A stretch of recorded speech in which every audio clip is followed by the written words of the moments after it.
Assalamualaikum warahmatullahi wabarakatuh, sahabat Joyo The Explorer Channel. Oke, pada video kali ini kita akan menyimak tentang print ya,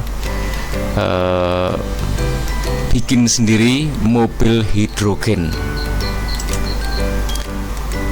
Mobil hidrogen ini mobil yang dijalankan bukan dengan BBM tapi dengan gas hidrogen. Nah, ini tentunya sesuatu yang luar biasa. Nah, ini sesuatu yang luar biasa sebenarnya, termasuk sulit, bahkan yang sudah dikeluarkan oleh Nikuba itu ya, yang menemukan Niku Banyu ya, yang dari orang Cirebon itu. Kalau itu masih kategorinya hoax ya. Nah, tapi kalau ini yang menyampaikan adalah orang BRIN, Badan Riset. BRIN itu Badan Riset dan Inovasi Nasional. Nah, kemudian ini yang menyampaikan ini ibu-ibu ini Profesor Dr. Engineer Enia Listiani Dewi, Deputi Bidang Teknologi Informasi. Terus ini yang mengacaranya. Nah, yang ngacara nih. Nah, ini datang dari orang yang kredibel ya. Nah, kalau kalau saya melihatnya ini sebagai berita yang menyenangkan, dan saya antusias untuk mengikutinya. Nah, coba kita simak seperti apa penuturan dan yang disampaikan oleh beliau ini tentang mobil hidrogen. Listiani Dewi dari BRIN.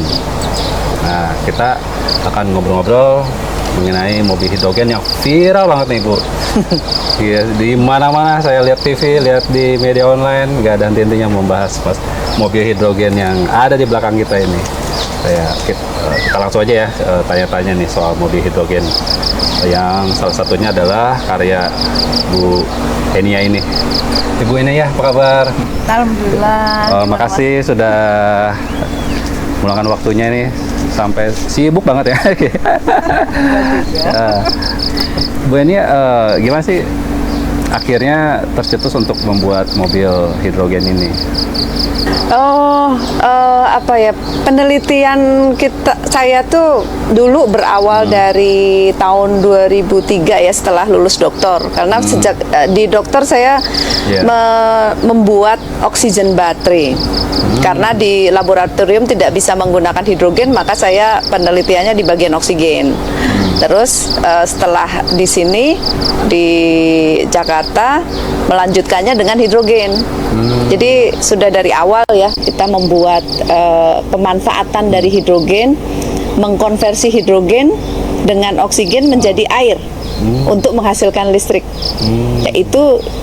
Yaitu penelitian mengenai sel bahan bakar atau fuel cell atau sel tunam bahasanya. Ya, mulai dari situ.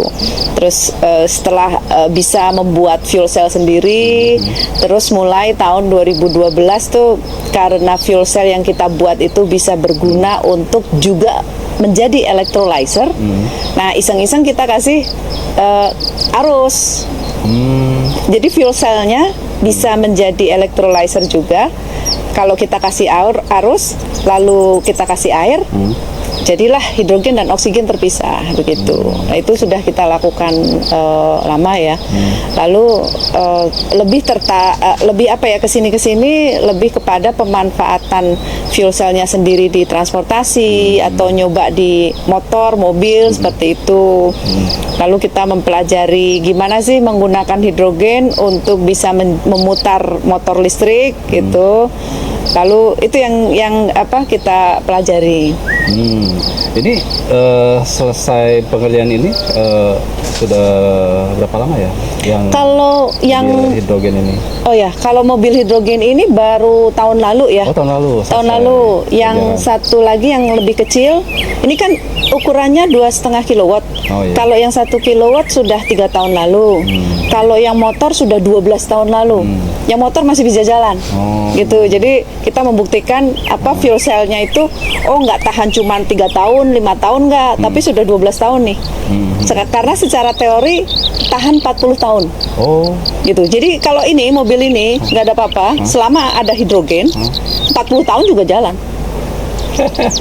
berarti perawatannya sangat minim ya? Apa maksudnya? Iya, hampir tidak ada perawatan selama ada hidrogen dan pengaturan suhu, lalu kontrol pendingin suhunya itu di dalam reaksi, karena yang pasti tidak ada reaksi pembakaran ya. Jadi reaksi yang terjadi adalah reaksi kimia. Nggak ada sekali Dari sama hidrogen sekali langsung listrik reaksi pembakaran. Ya, Ya. betul. Tidak dibakar intinya. Sehingga maintenance-nya hampir nggak ada. Oh, Oke teman-teman, jadi ini karena saya melihat ini dari BRIN ya, dari Badan Riset dan Inovasi Nasional. Tentunya ini dari sumbernya aja sumber yang meyakinkan ya, yang meyakinkan, bukan hoax ya. Oke, kalau itu menjadi sesuatu yang menyenangkan, membahagiakan. Cuman masalahnya satu, berikutnya itu, kira-kira mobil ini bener-bener bisa diproduksi apa enggak, itu permasalahannya. Soalnya bukan pengalaman pahit atau apa ya, sembuh lah, terserah. Yang jelas kita pernah bikin mobil yang dinamain SMK itu ya. Wis seneng kita akan punya mobil karya Indonesia nih, dan kenyataannya tidak bisa diproduksi. Nah itu yang jadi masalah itu. Jadi kalaupun itu penemuan yang hebat, keren, dan sangat menguntungkan bagi rakyat Indonesia, kalau itu nggak diproduksi ya, jadi nggak ada.